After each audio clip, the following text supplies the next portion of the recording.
Welcome back to the 2-Minute Warning. Today I'm looking at the Denver Broncos and talking about who I think they should be drafting at number 9 overall in the upcoming 2021 NFL Draft. But before getting into that topic, question for those of you viewing. We got another fight on the table today in a fight between Von Miller, one of the best pass rushers in the NFL, and Khalil Mack, one of the other best pass rushers in the NFL. Who wins that fight? Von Miller versus Khalil Mack? Comment down below and I will give my answer at the end. But in all seriousness, in getting into this topic, Denver Broncos have the 9th overall pick, and they are probably one of the teams that have made some of the most underrated moves in free agency. They now have arguably the best secondary, or at least one of the best secondaries in the NFL, between their starting safeties of Kareem Jackson and Justin Simmons, starting corners of Bryce Callaway's probably not starting, but he should be a starter anywhere else.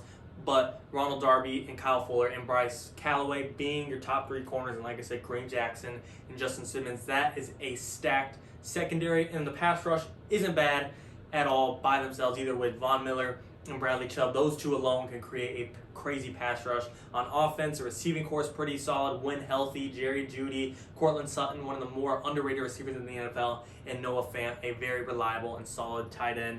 But your biggest question is, Drew Lock, is he the guy or not? Should you address it at number 9 or not? Really, at first I had the Denver Broncos, going to Trey Lance or Justin Fields, taking the risk, picking him up at number 9, and having a quarterback battle, seeing is Drew Lock the guy, is Trey Lance the guy, whoever it may be. But with the Niners trading up, it is going to be very difficult to get a top star at number 9 overall. There's pretty well-known assumption that the Jaguars are going to take Trevor Lawrence. A lot of people think the Jets will take Zach Wilson and the Niners will take Trey Lance or Justin Fields. Doesn't matter who you think it is, they're going to take one of them 100%, or Zach Wilson falls. Either way, there's a good chance 3 quarterbacks go in the top 3 picks, and then there's a couple guys in front of the Broncos that might be looking at a quarterback. Might, keyword might, because I think the Dolphins might be. I mean, if a guy falls in their lap like Trey Lance, they might consider it. Or the Lions with Jared Goff, they might not be set on him. The Falcons, who knows if they want Matt Ryan long term. The Panthers at number 8, right before the Broncos, damn well we know they are going to be taking quarterback more likely than not. So the Broncos, with in front of them, with them having with the Denver Broncos having the 9th overall pick and 8 picks being in front of them, there's a good chance out of those 8 picks, 4 or 5 quarterbacks are taken, and even if one's left over, Denver Broncos, I don't think you should waste your number 9 overall pick on Mac Jones if he is left, such as if Trevor Lawrence went to the Jags, Zach Wilson went to the Jets, Trey Lance goes to the Niners, Justin Fields goes to number 8 at the Panthers, and now that all that's left is Mac Jones sitting around. Invest in Drew Lock, see if he's your guy. I still think he's really young. I still don't know what he is fully. He's only played part of a season that had a healthy roster. Cortland Sutton was out. Noah Fant got banged up. His defense wasn't 100%. Von Miller was out. Now he's got a well-rounded coach in Vic Fangio. He will have real practices and real OTAs. He won't have COVID be such a big factor as it was last year, messing with his game. So I do think they should give Drew Lock a chance. If number 9 doesn't have a great quarterback, but if there's a good guy that slips, say Trey Lance, Justin Fields, I'm considering taking the risk. But assuming they don't, at number 9 overall, we either go somewhere on offense that is protection for Drew Lock, such as, maybe if Rashawn Slater is around, give Drew Lock all the protection he needs. You got one of the best secondaries, you got one of the best defenses, you got a good receiving core. Give your quarterback one of the best offensive lines, one of the best protection systems, and get a Rashawn Slater or Elijah Vera Tucker, Christian Darrisaw, Penei Sewell, whoever's available, the top guy. Or if you don't want to go that route, give him the best receiving core. It's already pretty good, like I said, with Cortland Sutton, Jerry Jeudy, and Noah Fant. But it could be that much better if you go out and get a Devonta Smith, a Kyle Pitts falls, I doubt it, or Jamar Chase or Jalen Waddle. Give Drew Lock as much help as he can to give him the fortress around him that can become a playoff team. Broncos, you're in a pretty tough division with the Kansas City Chiefs dynasty. The Chargers are getting better. The Raiders are probably around a 500 team. Broncos, I'm not saying you're overlooked, but you kind of are underrated. I feel like you're in a tough division. You don't have a good shot to win it, but I do think people are kind of underestimating the team, and I do think that secondary is going to come together and be one of the best in the NFL.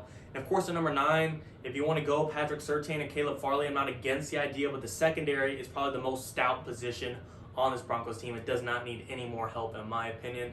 Or if you want, it's a little early to go for a Kwity Paye or Jalen Phillips or Gregory Rosé. But if you want to give Bradley Chubb and Von Miller just a little bit more help, explore that options. So on defense, I'm leaving that alone if I'm the Denver Broncos, unless you want Micah Parsons. You got a good secondary, you got a good pass rush. Micah Parsons could be the captain of that front seven, of that defense that can lead everyone. That I would be extremely fond of picking Micah Parsons. If we went the defensive route, he would be my number one guy for the Broncos, Micah Parsons, to lead that team. But if it's up to me, I'm definitely going offense and investing in Drew Lock if the quarterback that falls on our lap just isn't it.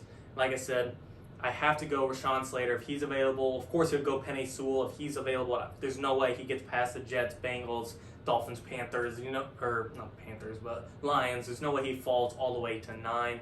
Rashawn Slater, even that, I don't know if he will fall that far. If the Jets go with Penei Sewell at 2, there's no way the Bengals don't go Rashawn Slater at 5, so that's asking for a lot. There's no way, in my opinion, that an Elijah Vera Tucker or Christian Darrisaw is not available for a 9, so either give Drew Lock the protection he needs, and it's already a decent offensive line, getting Juwan James back will help out that offensive line tremendously, or go offensive weapon and give him one of the best receiving corps in the NFL.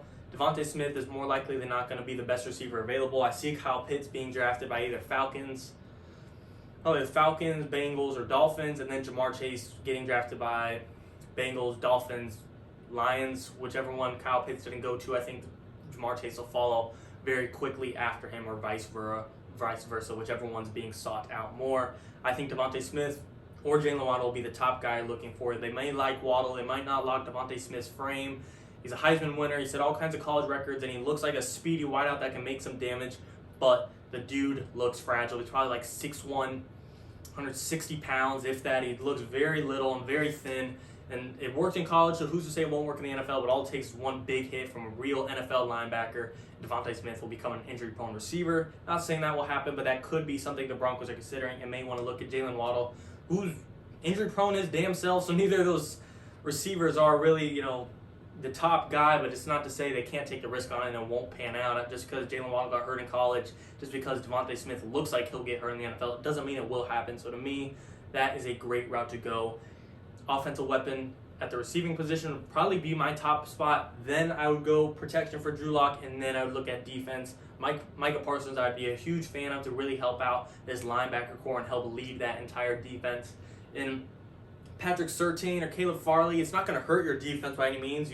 If you weren't the best, if you didn't have the best secondary in the NFL then, you sure as hell do now. Now you're adding the top rookie at the cornerback position.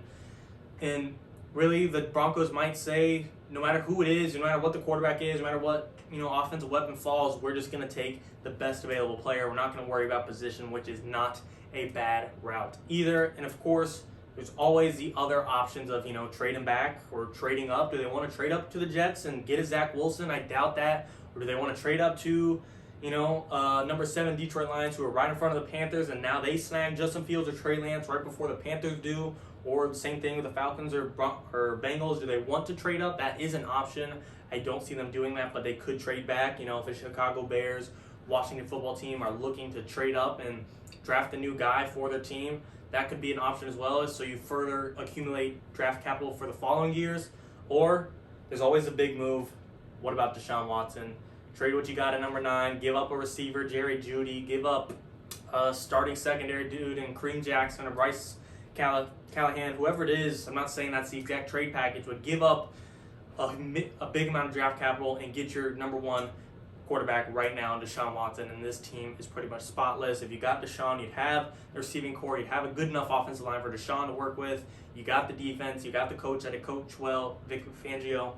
Deshaun, that would be an awesome move, and I think that division would instantly become the best in the NFL between Mahomes, Herbert, and Watson. That'd be a great division, but in a realistic scenario, I don't see Watson getting traded. We don't even know what's going to happen with Watson with all the issues he's dealing with right now, so that's a very far-fetched idea, but it is an idea that can at least be, thought about and worth considering. But to me, in all realness, the most realistic scenario is, I think at this point in time, the Denver Broncos either go in protection in Rashawn Slater or a weapon in Devonta Smith. Overall, those would be my top 2 guys, or Micah Parsons on defense. But outside of those 3, if somehow, some way those 3 are gone, you just go with the best available player. Because like I said, Denver Broncos aren't absolutely desperate anywhere, like extremely desperate. Of course, they can have an improvement on the offensive line and in the linebacker position, but they're not dying for anything in this draft that will just save them. So to me, the best available player is the route for the Denver Broncos. But let me know down below what you guys think in the comments. Should they go quarterback? Should they move off Drew Lock? Is he the guy? Should they go receiver? Should they go protection? Should they go defense? Whatever you think they should do, comment it down below. And of course, who wins that fight? Von Miller or Khalil Mack? To me, unfortunately, Broncos fans have to go on the other side and go with Khalil Mack. Dude's dangerous. One of the best in the NFL. Not to say Von Miller's not, but I'm going to go with the younger cat in Khalil Mack. Thanks for watching, guys. 2-1 warning.